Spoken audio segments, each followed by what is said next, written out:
लोग ऐसा सोचते हैं कि बीपी की दवाई लाइफ में जा नहीं सकती है, थायराइड की दवाई जा नहीं सकती है, आपकी चली गई है, तो ये पॉसिबल है?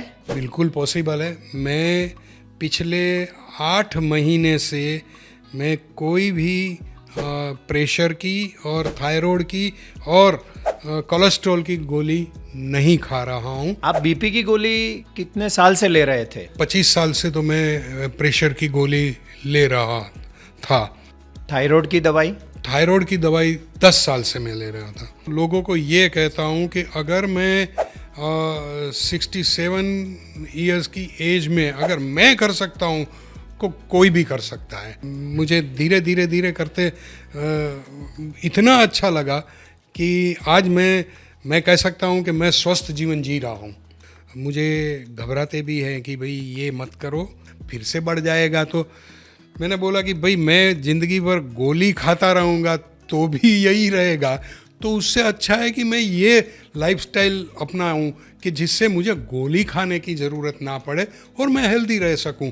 नमस्कार, आज मैं आपका परिचय करा रहा हूँ गुजराती फिल्म जगत, थिएटर, टेलीविज़न, स्टेज के वरिष्ठ कलाकार किरण भाई जोशी से, जिन्होंने लोगों को इंस्पिरेशन मिले ऐसा एक कार्य किया है। तो वेलकम। Thank you sir. तो किरण जी, आपका बर्थ डेट क्या है? 2 फरवरी 1958। यानी 2025 में हम ये वीडियो शूट कर रहे हैं, तो आपकी अभी उम्र हुई है 67 ईयर्स। और आपने काफ़ी बीमारी में से बाहर आके अभी आप एक हेल्दी लाइफ जी रहे हैं और लोगों को ये वो खुद कर सकते हैं, ये उनको प्रेरणा मिले, इंस्पिरेशन मिले, उसके लिए मैं आपका परिचय लोगों से करा रहा हूँ। तो आपका हाईएस्ट वजन कितना हो गया था? 97 मेरा वज़न था। और जब वो 97 आया तब मुझे डॉक्टर ने बताया कि ये आपका 75 के आसपास होना चाहिए, तब आपको शारीरिक तकलीफ़ें कम हो सकती है। मगर ये वज़न चालू रहा और तो आपकी गोलियां बढ़ेगी, आपको ज़्यादा तकलीफ़ होगी और आप स्वस्थ जीवन नहीं जी सकते। तो आप बताइए ना, कौन सी बीमारी खड़ी हो गई थी? मुझे 3 प्रॉब्लम हो गए थे। एक तो मैं ये बता दूं कि हेरिडिटी में मेरे फादर मदर दोनों को प्रेशर था और मेरी मदर को डायबिटीज़ भी था और उनका किडनी फेल्योर से उसका देहांत हुआ था। सो मेरा ये हिस्ट्री है। और मुझे ब्लड प्रेशर था, मुझे थायराइड भी हो गया, मुझे कोलेस्ट्रॉल भी हो गया और डायबिटीज़ पहले के ज़माने में बॉर्डर लाइन बोलते थे, अब प्री डायबिटिक बोलते हैं, वो भी था। HB1C मेरा 8.2 था, वहाँ तक ज़्यादा। 7 से 6 की रेंज गिनते हैं तो 8.2 वो शुगर भी काफ़ी ज़्यादा था। काफ़ी ज़्यादा था। आप बीपी की गोली कितनी उम्र से, कितने साल से ले रहे थे? मुझे लगता है 25 साल से तो मैं प्रेशर की गोली ले रहा था। थायराइड की दवाई? थायराइड की दवाई 10 साल से मैं ले रहा था। प्रेशर के साथ ही कोलेस्ट्रॉल का भी गोली लगभग 25 साल से चल रहा था। और फिर HbA1c आपका 8.2 आ गया था। बिल्कुल आ गया। तो लोगों को ये जानना चाहिए कि वजन बढ़ता है तो खाली लुक नहीं बिगड़ता है, उम्र के साथ फिर ये सब समस्याएं खड़ी हो जाती है। फिर 97 kg में ये बीमारी तो हमने चर्चा कर ली, पर फिर आपके रोज बरोज के जीवन में क्या तकलीफ हो रही थी? रोज के जीवन में क्या है कि मेरा, वैसे मैं एक्टिंग के प्रोफेशन में हूँ, तो लाइफस्टाइल बिल्कुल अनइवन था। मतलब कभी क्या है कि पूरी नाइट आपको शूट करना पड़ता है, फिर दूसरे दिन आपको फिर से मैं गवर्नमेंट जॉब भी करता था, तो वो काम भी करना पड़ता है। कहाँ जॉब कर रहे थे? गवर्नमेंट में? किस डिपार्टमेंट में? Gujarat institute of education and technology करके एक डिपार्टमेंट, हम लोग बच्चों के लिए एजुकेशनल प्रोग्राम बनाते थे। तो दिन को ये चलता है, रात को प्राइवेट सीरियल्स में मैं काम करता था। तो मेरा पूरा इतना बिजी शेड्यूल रहता था कि उसके कारण थकावट, मेंटल स्ट्रेस और इसके कारण मुझे बहुत सारी तकलीफ़ें, शारीरिक श्रम के कारण, और फिर क्या है कि खाने पीने का कोई तरीका नहीं था कि सुबह इतने बजे ही खा लेना, नहीं, जब भी जो मिला खा लिया। तो हम ज़्यादा से ज़्यादा खा लेते थे, तो धीरे धीरे वेट बढ़ता गया, तब तक जब तक प्रॉब्लम नहीं हुआ कि भाई गोली खा लेते हैं, प्रेशर को हम डील कर रहे हैं, तब तक कोई प्रॉब्लम नहीं था। मगर 2012 में मुझे अटैक आया। That was the first wake up call मेरे लिए था कि भाई अब समझ जाओ, आपका जो भी करना हो करो, मगर आप धीरे धीरे जो दिशा में जा रहे हैं वो ठीक नहीं है। यानी 55 की साल में आपको हार्ट अटैक आ गया।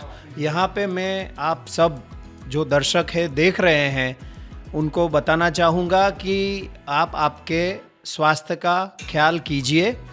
आप बिज़ी शेड्यूल में जैसे आपने बताया, आप आपके सेहत का ख्याल नहीं करेंगे तो ये बीपी, कोलेस्ट्रॉल, थायराइड, शुगर और ये गोली तो शुरू हो ही जाती है जो लोगों को लाइफ लॉन्ग लेनी पड़ती है।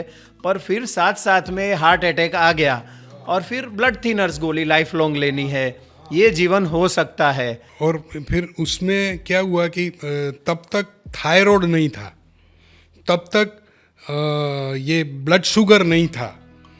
फिर अचानक धीरे से पैर में सूजन आने लगी और मैं घबरा गया, क्योंकि मैंने देखा था कि मेरी मम्मी को जो डायबिटिक थी तो उसके पाँव में सूजन आती थी और उसके बाद उसको किडनी का प्रॉब्लम हुआ। तो मुझे भी लगा कि शायद मेरा तो हिस्ट्री है, मेरी माँ को था, तो मुझे भी सारा किडनी का हो गया तो मैं प्रॉब्लम में आ जाऊँगा। तो मैंने डॉक्टर को दिखाया, फिर उन्होंने कहा कि सीधा आप किडनी के साथ जोड़ मत दीजिए, आप कुछ टेस्ट करवाइए। फिर बाद में पता चला कि थायराइड की वजह से भी पैर में सूजन आती है और बाद में थायराइड की गोली ऐड हो गई और थोड़ा दिन ऐसा ही चला। फिर बाद में ये सब सब ये गड़बड़ हो गया। उसके बाद मैंने टेस्ट करवाया तो मेरा HbA1c 8.2 आया। तो यहाँ पे मैं एज ए डॉक्टर मेरे 25 साल के अनुभव से कहना चाहता हूँ कि दो चीज़ हो सकती है। अगर आपके हेरिडिटरी में ओबेसिटी, वज़न ज़्यादा है, तो वज़न आपका बढ़ सकता है, क्योंकि लोग पतले, माँ बाप के बच्चे कितना भी खाएंगे पतले ही रहेंगे। तो आपको जागरूक होना पड़ता है, वरना खाली वज़न नहीं बढ़ता है। हेरिडिटरी के डिजीज़ जैसे आपको बीपी और आपका शुगर, ये सब हेरिडिटरी के डिजीज़ भी खड़े हो जाते हैं। और दूसरी चीज़ आपने बताई कि फिर वो रिलेट नहीं करने का कि ये किडनी का प्रॉब्लम हो गया, या लोग आजकल गूगल करके फिर रिलेट करने लगते हैं कि ये कैंसर नहीं हो गया होगा ना। तो ये दो चीज़ जस्ट हमको लोगों को जागरूकता के लिए बताना चाहिए। फिर आपको ओबे टू स्लिम हमारा पता कहाँ से मिला, रेफरेंस आपको कहाँ से मिला? मेरा एक दोस्त है, उसका नाम है आशीष प्रजापति, कैमरामैन है वो, हमारे मीडिया का ही है, कैमरामैन। एक फंक्शन में हम लोग साथ में मिल गए और मैं देखकर ही एकदम अचंभित हो गया, क्योंकि मैंने उसको देखा था 120 kg का, इतना बड़ा। पूरा परिवार हमारे साथ जुड़ा है जी। 80 kg का एकदम पतला सा। मैंने बोला, ये तुझे कोई बीमारी आई क्या, प्रॉब्लम क्या हुआ? बोला, नहीं मुझे कुछ नहीं हुआ, मैंने मेहनत करके 120 kg से 40 kg मैंने रिड्यूस किया और now I am feeling good. मैंने बोला, वो कौन से डॉक्टर के पास गया, क्या किया तूने? फिर उन्होंने मुझे बताया ओबे टू स्लिम में जाओ और डॉक्टर निमेश बामटा और उनकी पूरी टीम है, वो आपको हेल्प करेगी। और मैं तुरंत बिना ज़्यादा समय बिताए मैं आपके पास आया और मैंने स्टार्ट किया यहाँ से जर्नी। और मुझे धीरे धीरे करते इतना अच्छा लगा कि आज मैं कह सकता हूँ कि मैं स्वस्थ जीवन जी रहा हूँ। हाँ, आशीष जी के पूरे परिवार में ऑलमोस्ट 100 किलो निकला है, उनके पूरे परिवार में, उनका लड़का, उनकी वाइफ, और वो सब सालों से वेट मेंटेन कर रहे हैं। वैसे हम आपको जैसे हेल्प कर रहे हैं और आप खुद से मेंटेन कर रहे हो, पर एक ऐसी चीज़ है कि कोई वजह से 2-4 किलो बढ़ गया तो हम वापस सही रास्ता दिखा के वेट मेंटेन कर पाए, उसकी एक सर्विस देते हैं।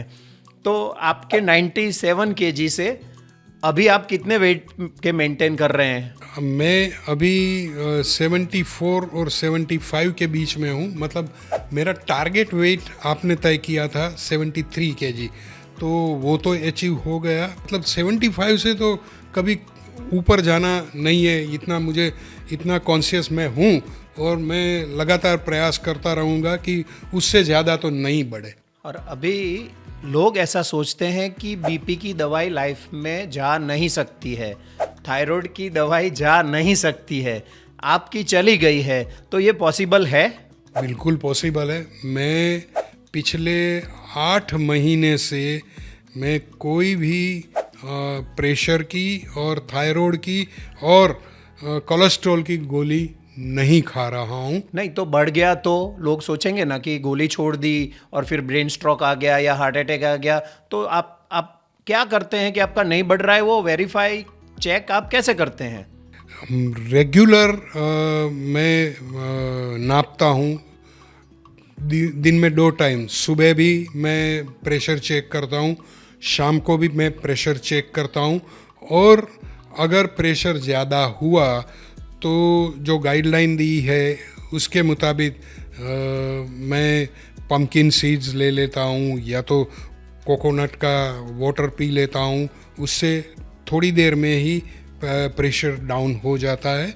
और वो एक्सपीरियंस है कि ये इस इतना करने से ये हो जाता है। सही है। तो बीपी, शुगर, ये सब चीज़ें जा सकती है, मॉनिटरिंग करना पड़ता है। मतलब आप ऐसे ही चेक नहीं करोगे, बढ़ गया तो तकलीफ हो सकती है। और आजकल तो ऐसा है नहीं कि डॉक्टर के पास जाओ, लेबोरेटरी में जाओ तो ही बीपी शुगर चेक हो सकता है, घर पे ही हम कर सकते हैं।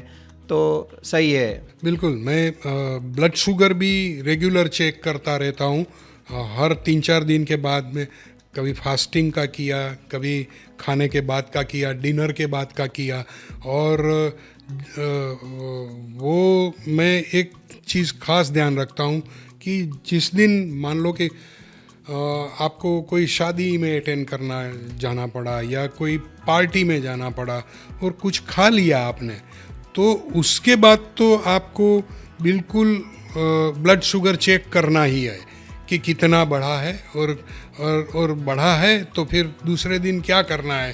तो मैं ब्रेकफास्ट स्किप कर देता हूँ या कुछ ऐसा कर देता हूँ जिससे फिर से नॉर्मल रूटीन चालू हो जाए। आपका लास्ट जो HbA1c था वो आपको याद है कितना आया था? मेरा लास्ट 5.09 इतना आया, मतलब 5 आ गया। हाँ, 5.7 से प्री डायबिटिक कहते हैं और 6.4 6.5 ऑनवर्ड्स फुली डायबिटिक कहते हैं। तो 5 हो गया है और कोई दवाई नहीं चालू है। आप धन्य हैं, आपकी मेहनत और आपकी कंटिन्यूटी, डिसिप्लिन, उसको धन्य है, आप अच्छा कर रहे हैं। तो आप लोगों को बताइए ना कि वेट लॉस करना, डिजीज़ फ्री होना, लोग सोचते हैं इतना डिफ़िकल्ट है? बिल्कुल नहीं है। मैं तो लोगों को ये कहता हूँ कि अगर मैं 67 ईयर्स की एज में अगर मैं कर सकता हूँ तो कोई भी कर सकता है। मतलब आप थोड़ा डिसिप्लिन में रहिए, आप एक्सरसाइज कीजिए, आप डाइट पे थोड़ा ध्यान रखिए और सब रूटीन सेट कर दीजिए तो आप कुछ कर ही सकते हैं। हालांकि ये बात अलग है कि मेरी एज के लोग मुझे घबराते भी हैं कि भाई ये मत करो, ये सब जब तक आप खाते हो, मतलब आप डाइट करते हो और एक्सरसाइज करते हो तब फिर से बढ़ जाएगा। तो मैंने बोला कि भाई मैं ज़िंदगी भर गोली खाता रहूँगा तो भी यही रहेगा, तो उससे अच्छा है कि मैं ये लाइफस्टाइल अपनाऊं कि जिससे मुझे गोली खाने की ज़रूरत ना पड़े और मैं हेल्दी रह सकूं। आपने जो रास्ता चुना है आप उसमें खुश रहिए, मैं इसमें खुश हूँ। सही है। तो लोगों को मैं बताना चाहूँगा कि इतना टफ नहीं है ना। आप अभी जो कर रहे हो उसमें थोड़ा चेंज करते जाओ ना। इतना एकदम आप चेंज कर दोगे तो आप नहीं कर पाओगे। आप थोड़ा थोड़ा चेंज करते जाओगे, थोड़ा थोड़ा सुधार होता जाएगा और वो लगातार उसके ऊपर ही आप लाइफ अपनी मेंटेन करे जाओ तो आप किसी भी बीमारी से, कितने भी वजन से आप बाहर आ सकते हो। नेक्स्ट हम एक वीडियो शूट कर रहे हैं जो हम 160 किलो से वेरी नेचुरली 88 केजी पहुँचे हैं, यानी हमने 72 केजी वेरी नेचुरली रिडक्शन किया है। अगले हमारे एपिसोड में वो उनसे हम रूबरू होने वाले हैं। ये पॉसिबल है, तो आप जो सुन रहे हैं उनको बताना चाहूँगा कि वज़न कम करना इतना कठिन नहीं है, थोड़ा थोड़ा सुधार करते जाएंगे तो होता जाएगा। Obey to slim, thanks to obey to slim, आपने हमें दिशा दिखाई, राह दिखाई और आपकी पूरी टीम ने मेहनत की, उससे हमको ये लाभ मिला है। और जिसको भी ओबेसिटी है, आपको प्रेशर है, थायराइड है या कोई अलग दूसरे किस्म के कोई भी बीमारियां हैं, दम है, कुछ भी है, तो आप प्लीज़ कांटेक्ट कीजिए ओबे टू स्लिम। और मैं विश्वास के साथ कह सकता हूँ कि विद इन 6 मंथ्स आपको हेल्दी, आप बिल्कुल हेल्दी हो जाएंगे।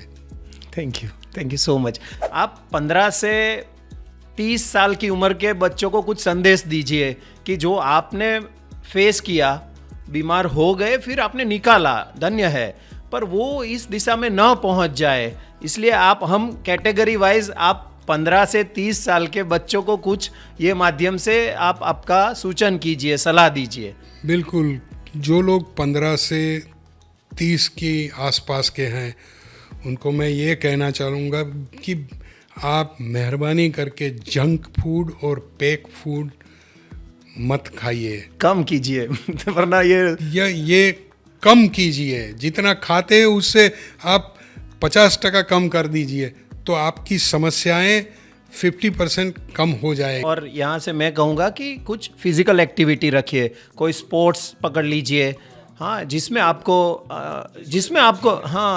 आपको रुचि है वो आप पकड़ लीजिए।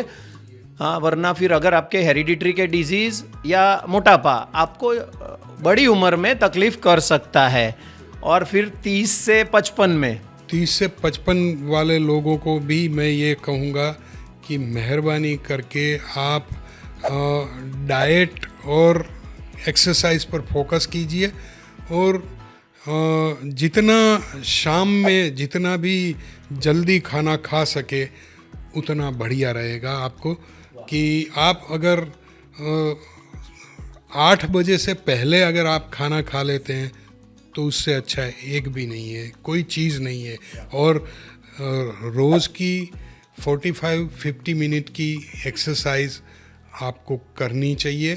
कोई भी मैं ये नहीं कह रहा हूँ कि आप जिम में जाकर सब कुछ कीजिए, आप साइकिलिंग कीजिए, आप रनिंग कीजिए, आप वॉकिंग कीजिए, आप स्विमिंग कीजिए, जो भी आपको अच्छा लगे, या कोई स्पोर्ट्स के साथ आप जुड़िए, आप बैडमिंटन खेलिए या आप क्रिकेट खेलिए या फुटबॉल खेलिए, कुछ भी।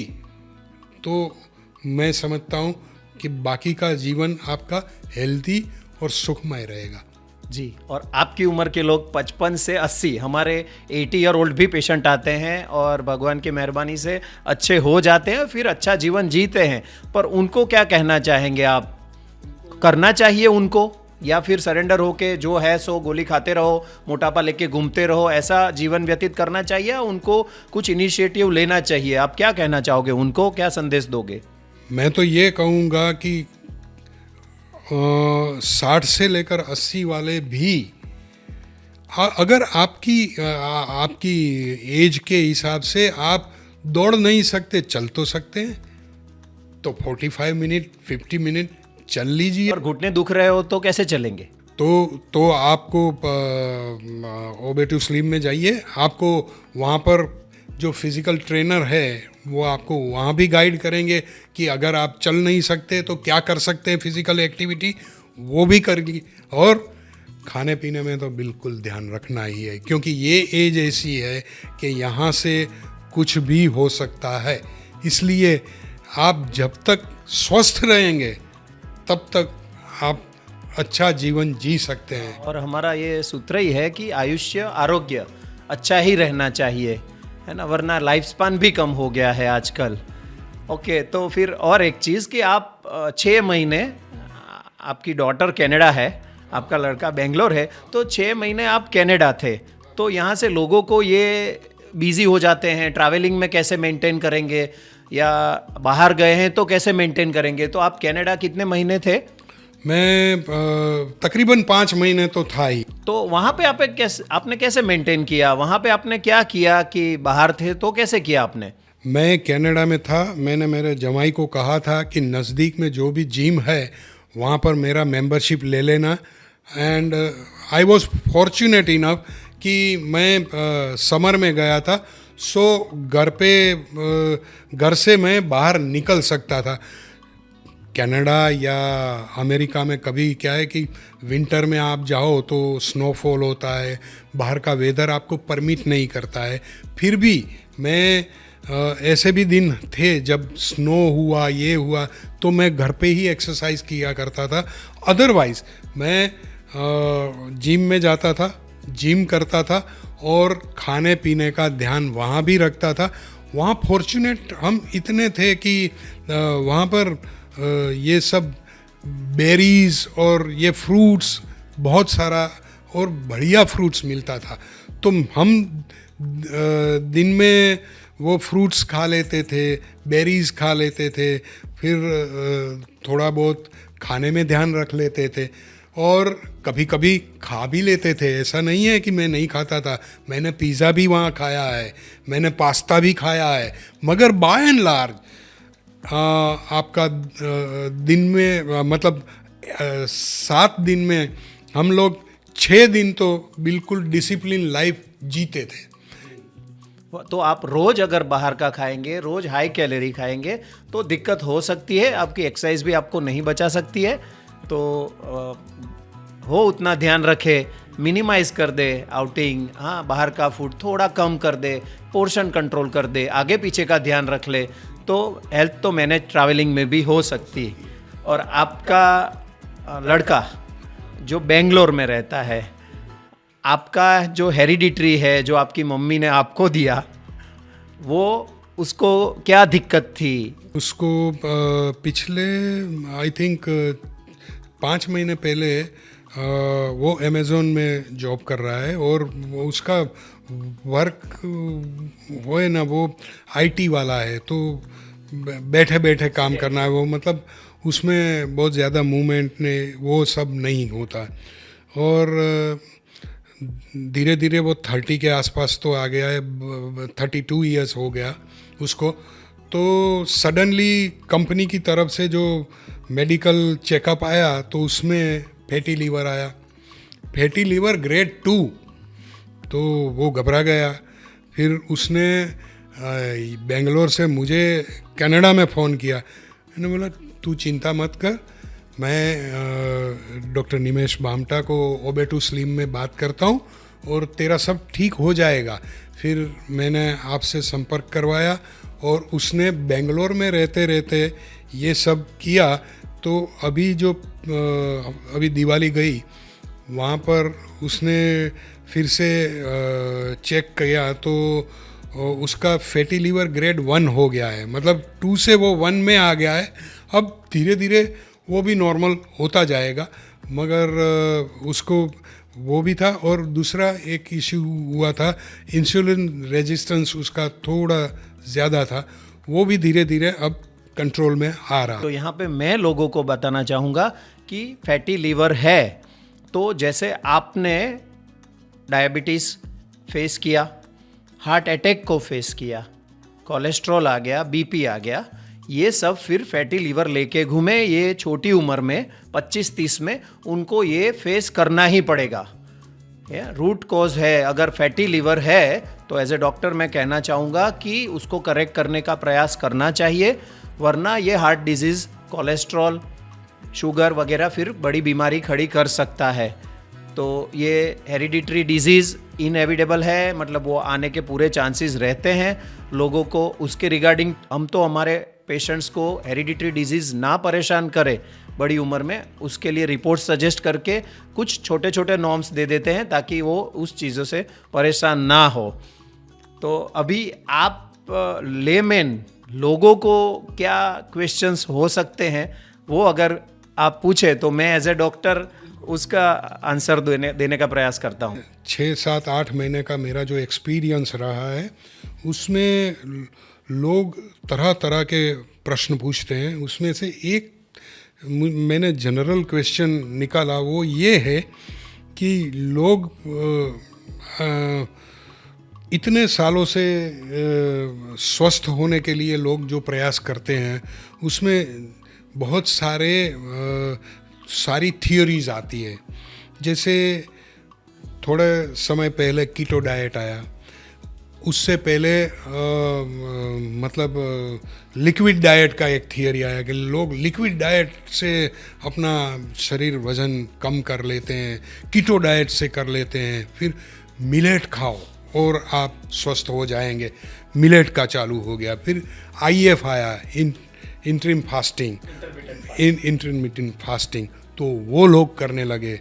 तो ये सब सारी थियरी है। क्या लोग कहते हैं कि उसमें डॉक्टर के पास या आप जाते हैं ओबे टू स्लिम में जाने की क्या ज़रूरत है, मैं कीटो डाइट कर लूँगा ठीक हो जाएगा। तो क्या वो हर किसी के लिए ये सब थियरी एप्लीकेबल है? नहीं है, है ना। भगवान ने हर एक व्यक्ति को अलग बनाया है, हर एक के जीन्स अलग है, हर एक का मेटाबॉलिज्म अलग है, हर एक का हार्मोन्स अलग है। तो व्यक्ति के मुताबिक ट्रीटमेंट होनी चाहिए। कोई एक कीटो सबको, कोई एक पाउडर सबको, कोई गेहूं मत खाओ, चावल मत खाओ, ये सबको कैसे ठीक कर सकता है? किसी को हो गया, पर कीटो या इंटरमिटेंट फास्टिंग फ़ायदा करता है, पर ऐसे रैंडम नहीं करना चाहिए क्योंकि उससे साइड इफ़ेक्ट खड़ी करके हमारे खूब आते हैं। जस्ट हम कीटो की बात करें तो कीटो में access fat and access protein, carbohydrate, glucose देना ही नहीं है। अगर वो स्टोर हो गया तो फिर हार्ट, किडनी को डैमेज कर सकता है। तो इंटरमिटेंट फास्टिंग भी फ़ायदा अवश्य करता है, पर यहाँ से मैं कहना चाहूँगा कि अगर आप 120 किलो के हो तो शुरू में ही इंटरमिटेंट करोगे, 5, 10, 15 किलो निकल गया, फिर बाद में आगे नहीं कम कर पाओगे। तो ऐसे रैंडम किसी को ऐसे फॉलो नहीं करना चाहिए, कोई प्रोडक्ट पे नहीं जाना चाहिए, कोई मशीन्स पे ऐसे कोई ऑपरेशन करा के। हमारे कितने पेशेंट हैं जो बेरियाट्रिक सर्जरी करा के फिर 7-8 साल में हो वैसे के वैसे हो जाते हैं। 1000+ पेशेंट्स हैं जो सर्जरी करा के पतले हो गए, फिर वापस मोटे हो जाते हैं, ओवरवेट हो जाते हैं। इसमें रूट कॉज को सर्च करके हम तो यही करते हैं, व्यक्ति की ट्रीटमेंट करते हैं, हम बीमारी की ट्रीटमेंट नहीं करते हैं। तो ऐसे कोई एक चीज़ पे नहीं जाना चाहिए। दूसरा एक क्वेश्चन ये था, जैसे जो प्री डायबिटिक होते हैं या डायबिटिक होते हैं उनको डॉक्टर कह देते हैं कि आपको मीठा नहीं खाना है, तो उसका क्रेविंग भी रहता है। फिर लॉजिक ढूंढने की शुरुआत करते हैं। तो 1-2 लोगों ने मुझे बताया नेचुरल शुगर तो आप ले ही सकते हैं, मतलब मैं अगर डेट लेता हूँ, फिर अंजीर लेता हूँ, किशमिश लेता हूँ, या किसी चीज़ में मैं हनी डालकर खाता हूँ, तो उससे तो मुझे परहेज़ नहीं होना चाहिए और अच्छा है वो, तो उसमें क्या प्रॉब्लम है? मतलब आप जैसे फ्रूट खा लिया, केला खा लिया, मैंने चीकू खा लिया या आम खा लिया, तो उसमें क्या दिक्कत है? वो तो नेचुरल चीज़ है, शुगर है। वो नेचुरल शुगर खाने में तो शुगर तो बढ़ेगा। आपने नेचुरल शुगर ली या आर्टिफिशियल शुगर ली, शुगर तो बढ़ेगा। तो जो गोली के बगैर स्ट्रगल कर रहे हैं उनको मील की जगह पे ले सकते हैं, यानी ब्रेकफास्ट में खजूर अंजीर ले ली या कोई मीठा फ्रूट ले लिया, फिर आप पोहा, उपमा, पराठा या जो ड्राई स्नैक्स करते हैं लोग, उसके बदले ले लो, तो चलेगा, क्योंकि आपका पोहा, उपमा, पराठा या ड्राई स्नैक्स भी शुगर करने वाला है। कार्बोहाइड्रेट अल्टीमेटली शुगर है। फ्रूट या ड्राई फ्रूट जो मीठे हैं वो भी, हनी, मधु शर्करा बोलते हैं हनी को, तो ये सब बाद में शुगर करने वाला है, ब्लड में जाके शुगर बढ़ाने वाला है। तो आप एज ए मील ले लो, फिर साथ में सब कुछ न खाओ तो चलेगा। बाकी जो गोली खा रहे हैं उनको मील के साथ लेना चाहिए। हाँ, वेरी इंपॉर्टेंट थिंग है। जो डायबिटिक है या आपका कोई फैमिली मेम्बर डायबिटिक है जो गोली या इंसुलिन ले रहा है, तो प्लीज़ बीच में मत खाओ। आप खाने बैठो, उसमें थोड़ा रोटी चावल कम करो, या आपका ब्रेकफास्ट है उसका पोर्शन कंट्रोल करके ये नेचुरल चीज़ ले लो। दोनों मिला के खाया तो शुगर बढ़ेगा। तो जो दवाई नहीं ले रहे हैं और खुद से रिवर्स करने का प्रयास कर रहे हैं, वो टोटल मील रिप्लेस करके या पोर्शन कंट्रोल करके नेचुरल शुगर ले, और जो दवाई ले रहे हैं वो दवाई के साथ ही ले, बीच में ना ले, तो उनका एवरेज शुगर अच्छा रहेगा, शुगर स्पाइक नहीं होगा। अगर इसमें किसी को कन्फ्यूज़न है तो आप हमें मैसेज कीजिएगा, आपको क्या ज़रूरत है वो हम आप गाइड करेंगे ये दर्शकों के लिए। मैं जब आया था तब आपने मुझे ये गाइड किया था कि भाई अगर आपको फ्रूट खाना भी है तो बिफोर 12 मॉर्निंग में आप खा लेना। तो क्या शाम को या दिन में दूसरे टाइम को फ्रूट्स नहीं खा? ठीक है, ये मैं अपने अनुभव से बता रहा हूँ दर्शकों के लिए कि शक्कर, गुड़, लिक्विड शुगर्स या डायरेक्ट जो शुगर है वो खाएंगे तो ब्लड में जाएगी। आपने मीठी चाय पी ली या शरबत पी लिया, कोल्ड ड्रिंक्स पी लिया, तो वो सीधा ब्लड में जाएगा। Fructose, natural sugar, direct blood में नहीं जाती है, वो लीवर में जाती है, फिर लीवर अपने पास रखता है। और जब आप भूखे रहे या आपने फास्टिंग किया, आप हार्डकोर एक्सरसाइज कर रहे हैं, तो फिर वो लीवर आपके ब्लड में एज ए एनर्जी, जिसको ग्लूकोनियोजेनेसिस कहते हैं, हमारी चैनल पे हमने एक पूरा वीडियो डाला है, तो वो लीवर बाद में आपको एज ए एनर्जी दे देगी। राइट, तो इस तरह से होता है। हाँ, तो आपको सुबह एक्चुअली देखो ना, आप अपने होटल में जाएंगे, कहीं घूमने गए, तो ब्रेकफास्ट में फ्रूट रखा ही होता है ना, तो वो आपने खाया, तो आप मेंटल या फिजिकल वर्क सुबह ज़्यादा होता है। ऑफिस में गए, ब्रेन से काम करना है या किसी को मेहनत करना है, तो वो लीवर में से डंप ब्लड में आ जाएगा, एज ए एनर्जी निकल जाएगा। फिर आपने रोटी सब्जी खाई है, अभी चलो 12 बजे, 2 बजे, कोई 2:30 बजे लंच कर रहा है, उसमें वो फुल मील ले रहा है। अभी 2 घंटे के बाद शुगर चेक करते हैं, 12 बजे खाया तो PPBS 2 बजे, 2 बजे खाया तो PPBS 4 बजे, तब तक तो पूरा शुगर ब्लड में आ गया है। और फिर आप शाम को एक फ्रूट खाओगे तो वो शुगर भी तो नेचुरल ब्लड में तो आने वाली है, तो और वहाँ पे तो आप गोली नहीं खा रहे हो, तो वो शुगर थोड़ा आपका स्पाइक होगा। राइट, तो रात को जो वाटरमेलन खाते हैं लोग या फ्रूट जूस पीते हैं, तो अगर आपने मील नहीं किया, आपने रात को खाना ही नहीं खाया, आप वाटरमेलन खा लो या आप कोई फ्रूट खा लो तो चलेगा ना। वो आपने खिचड़ी खाई, दलिया खाया, पराठा खाया, उसका शुगर बन रहा है, उसके बदले आप फ्रूट खा लो। पर आपने दोपहर को भी खाना खाया है, आप रात को भी खाना खा रहे हो, बीच में आपने फ्रूट खाया, तो देखो कम या ज़्यादा मात्रा में फ्रूट में शुगर तो है ही। भगवान ने आंवला और नींबू 2 ही फ्रूट ऐसे बनाए हैं जिसमें शुगर नहीं डाली है ना, तो आंवला मैक्सिमम खाओ। आंवला अमृत फल है, मैंने एक पूरा लेक्चर रखा है, वो आपको कैसे भी करके खाना ही चाहिए। जो मुरब्बा या शुगरी न करके आंवला ज़्यादा खाना चाहिए, जस्ट फॉर नॉलेज। बाकी कोई भी फ्रूट खा रहे हैं तो आप एज ए मील खा लो या दूसरा कुछ कम करके खाओ, तो वो आपके शुगर को स्पाइक नहीं करेगा, आप फैटी लिवर को इंक्रीज नहीं करेगा। इसलिए आपको सुबह बताया था कि आप सुबह खा लो और 12-2 बजे आप लंच करोगे, तब तक वो शुगर भी स्पाइक नहीं होगा और आपके लिए हेल्पफुल होगा। दूसरा एक आजकल का ट्रेंड चल रहा है कि आप आजकल प्रोटीन का बहुत लोगों में क्रेज़ है कि प्रोटीन खाने से क्या है कि मसल स्ट्रेंथ बढ़ते हैं, ये करते हैं, तो एक्सरसाइज करो, प्रोटीन खाओ, प्रोटीन पाउडर। तो वो चीज़ हर किसी के लिए ठीक है या जनरलाइज है या नहीं है? वो नहीं है। 60% people are not digesting protein.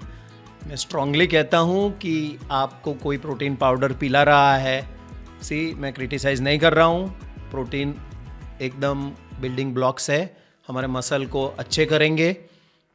पर अगर आपके बॉडी को डाइजेस्ट नहीं हो रहा है तो वो प्रोटीन आपके बॉडी के ऑर्गन्स को डैमेज कर सकता है, यूरिक एसिड बढ़ के गाउट कर सकता है, किडनी को डैमेज कर सकता है, एक्सेस प्रोटीन हार्ट को भी डैमेज कर सकता है।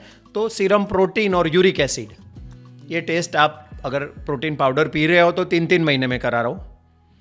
अगर आपको शुरू करना है तो पहले करा दो। अगर ये इम्बैलेंस है तो डोंट टेक एक्सेस प्रोटीन।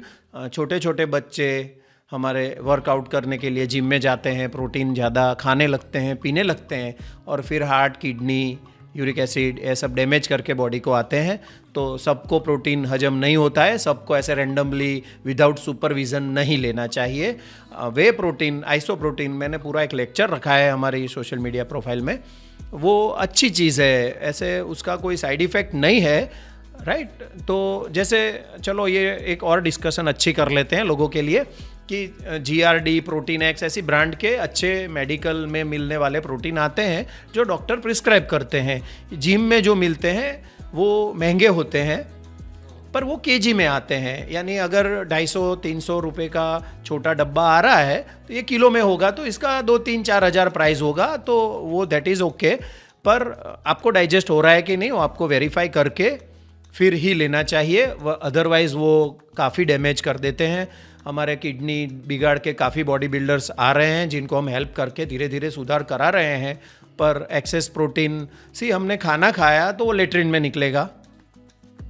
लोगों को जानना चाहिए प्रोटीन के फिल्टर्स किडनी में है, एकदम लोड किया तो किडनी के फिल्टर्स को डैमेज कर भी सकता है।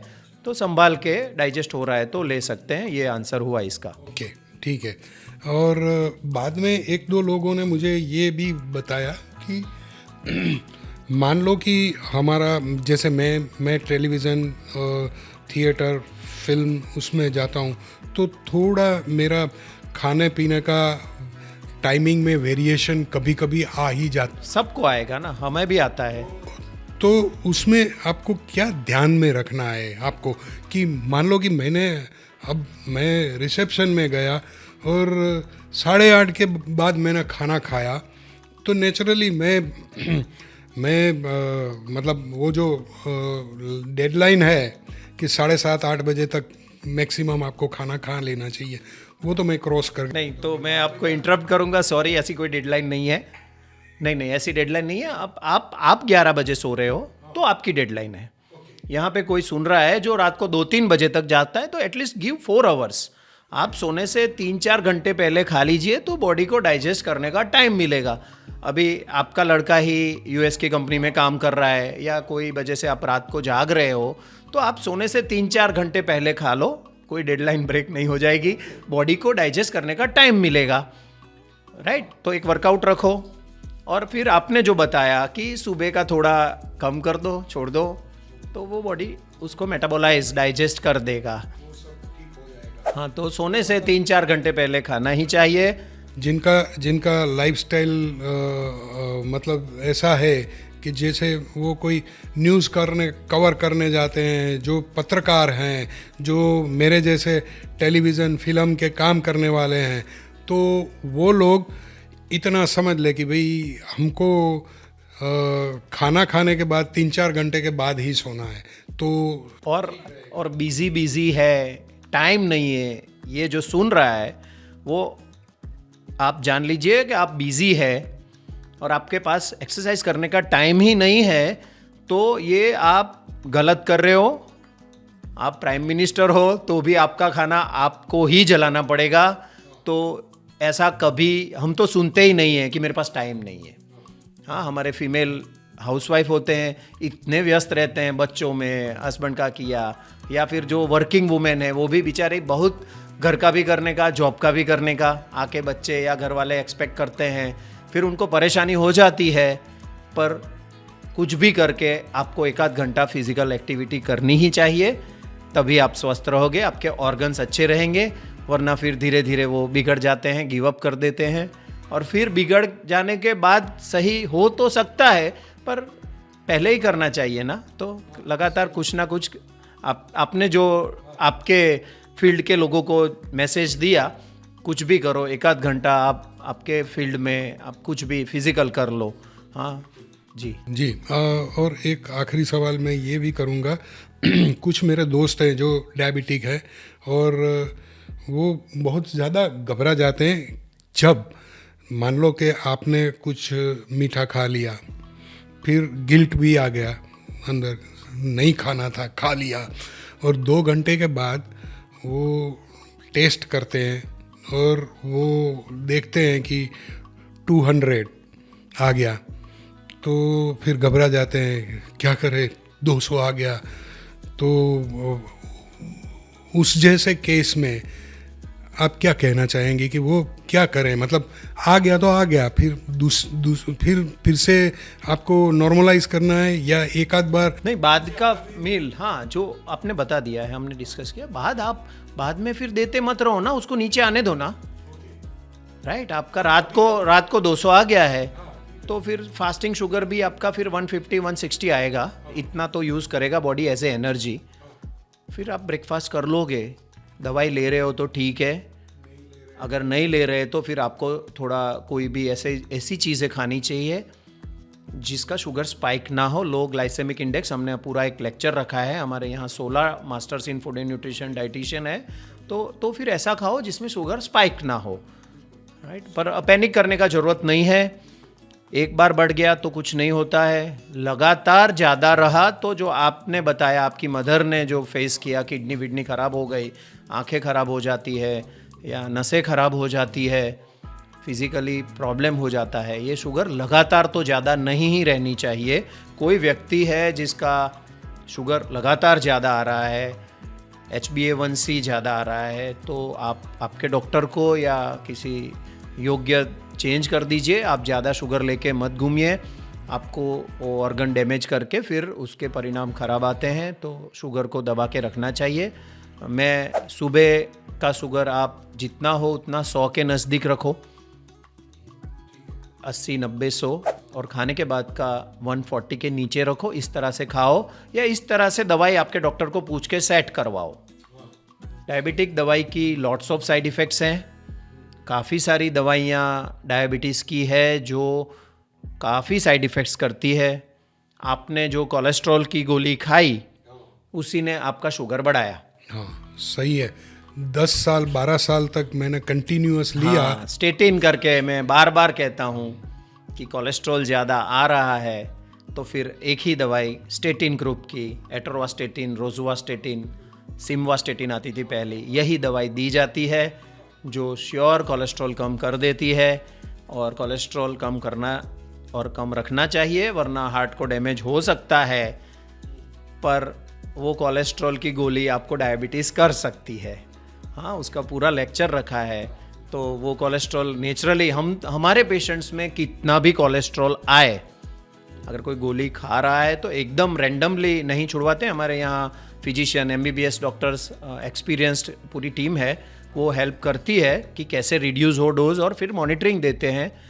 पर अगर ज़्यादा कोलेस्ट्रॉल लेके कोई हमारे यहाँ आता है तो हम ये स्टेटिन गोली के बगैर उसको रिड्यूस कराने का ट्राई करते हैं। थोड़ा लाइफस्टाइल, थोड़ा नेचुरल, हमारे यहाँ ऑल्टरनेटिव डॉक्टर्स की टीम भी मजबूत है, homeopath, naturopath, dietitians, lifestyle manage करके, लीवर डिटॉक्स करके वो कोलेस्ट्रॉल बढ़ना कम हो जाए, रिड्यूस हो जाए, उसकी हेल्प करते हैं। Okay, so thank you sir. Thank you, आपको भी थैंक यू। आपने जो ये गाइडेंस दिया उसके लिए हम लोग आभारी हैं। लोगों को जो संदेश दिया कि कैसे जीना चाहिए, ये पॉसिबल है। तो लास्ट में हम ये कहेंगे कि समरी कि हेल्थ को प्रायोरिटी रखनी ही चाहिए। अगर आप ऐसे ही बिजी आपके काम में, घर के काम में या जॉब में, बिजनेस में, स्टडीज़ में बिजी में अगर आपने आपकी सेहत का ख्याल नहीं रखा तो धीरे धीरे वो काफ़ी बीमारी, दिक्कतें खड़ी कर सकता है। तो प्रायोरिटी हेल्थ ही होनी चाहिए। हाँ, फिर हेल्थ इज़ वेल्थ। हाँ, इसी तरह से हम लोगों को अवेयरनेस आए। एक्स्ट्रा फैट लेके अगर जी रहे हैं तो साइड इफ़ेक्ट के बगैर धीरे धीरे नेचुरली फैट लॉस हो जाए, वेट लॉस हो जाए, बाउंस बैक नहीं होना चाहिए, साइड इफ़ेक्ट्स नहीं होनी चाहिए। बीमारी अगर खड़ी हो गई है तो उसमें से आपको बाहर आ जाना चाहिए, उसकी हेल्प करते हैं उसके अवेयरनेस के हम अलग अलग वीडियोस हमारी चैनल पे अपलोड करते जाएंगे, और नेचुरली वेट लॉस करके अच्छे जीवन जी रहे हो उसके हम लगातार आपको प्रेजेंट करते जाएंगे। तो आप जुड़े रहिएगा।